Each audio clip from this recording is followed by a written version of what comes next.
Well, hi folks, this is Darren with My RV Works. I want to welcome you to another session of 10 Minutes with an RV Tech. Basically, the gist is people ask questions, we make videos, people ask questions, and we kind of go through those questions and try to pick and choose different ones that kind of go together, and we kind of compact them together and send them out into a little package we call 10 Minutes with a Tech. So that's what's going on here. So if you like this kind of stuff, make sure you subscribe to our channel, like it, and you'll find more of these under our playlist under 10 Minutes with a Tech. And on our website, we've got other resources for you as well. We've got a store. I make tools now, so we're making a link for that on our store site, on our website, myrvworks.com. We have merchandise you can purchase, and we also have links for Amazon affiliate links that you can buy stuff there as well, things that I've used in the field that people have asked about.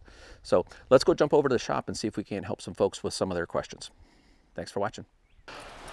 Our next question is coming from Eugene in Ventura, California. So greetings from Washington.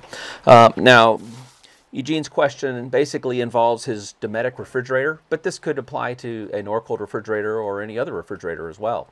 So basically, he's doing his pre-trip, which is something I recommend everybody do before you take your camping experience. When he plugs in his refrigerator, it's tripping his GFCI, okay? And he's watched several of our videos, and he's followed the trail like we teach. And he's narrowed it down to the refrigerator being the problem, okay? And he's just not sure what to check next. So with that question, Eugene, let me kind of go through. What I've kind of set up here is I grabbed a GFCI receptacle, okay?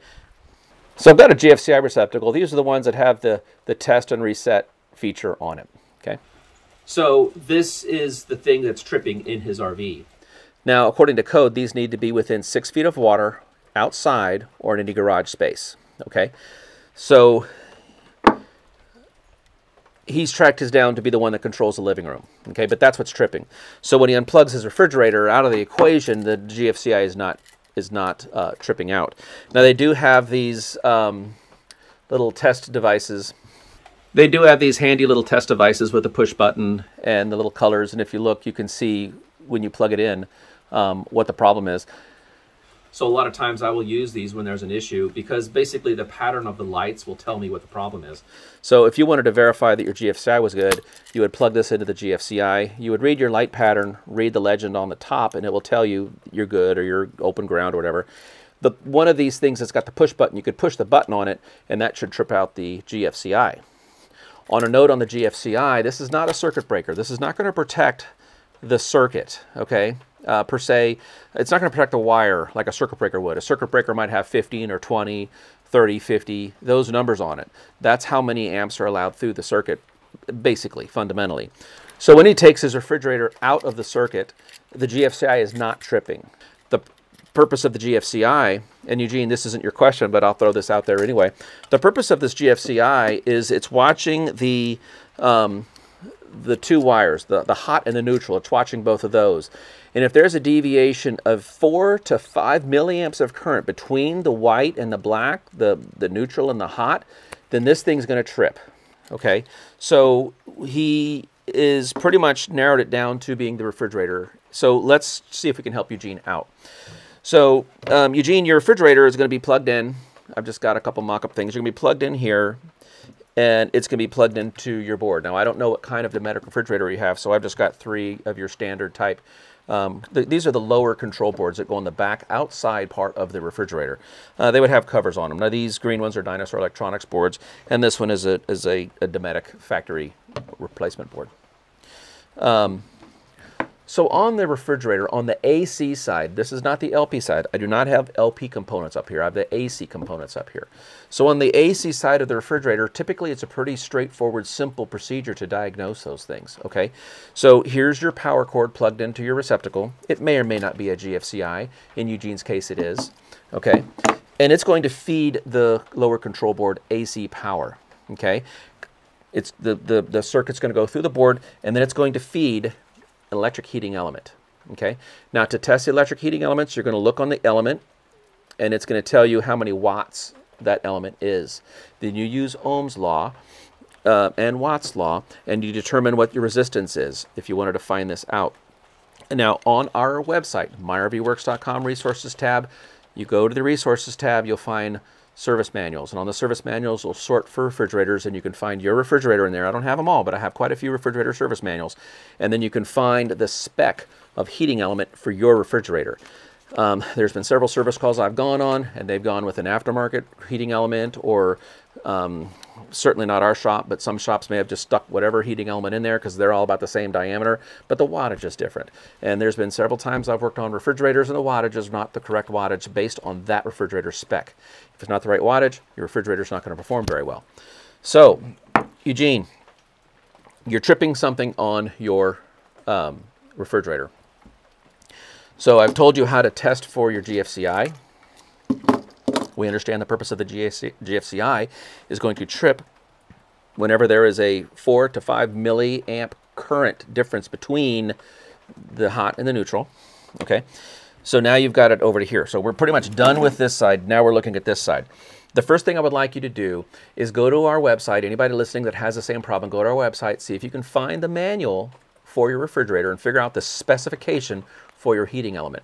And when you know the specification for your heating element, you will then take an electrical meter. I'm going to put it in ohms reading value, which is the horseshoe omega. Okay, and now we know what our ohms value is. I don't know what Dometic refrigerator he has, so I did not look it up, but you should do your homework and figure this out. With my meter in ohms, I'm going to disconnect my heating element. Now, how do you know which wire is a heating element? You look at your burner on your boiler portion of your refrigerator, and you're basically going to see something like this. Now, you might have 2 black wires, you might have 2 white wires with blue stripes, you might have, in this instance, yellow and black. I think this might be Norcold, and I'm using a Dometic. But you're going to have a heating element coming out of the boiler stack. 2 wires. Follow those wires down to the control board. Okay? And then I want you to unplug those 2 wires. Okay, so you have the 2 wires free in your hand. Meter is in ohms value, and you're going to take your 2 leads. Polarity does not matter, and you're going to connect to the 2 leads. And now I've got 57.7 ohms of resistance going through this. So that is to say, that's how much resistance I have through this heating element here. 57.7 ohms. Okay. Now, I'm not going to take the time right now, but if I were to look on here, this is an old one, and so it's kind of rusty. I don't know how many watts this says it is. I'm not even going to take the time. You can take the time to read Watt's Law and Ohm's Law.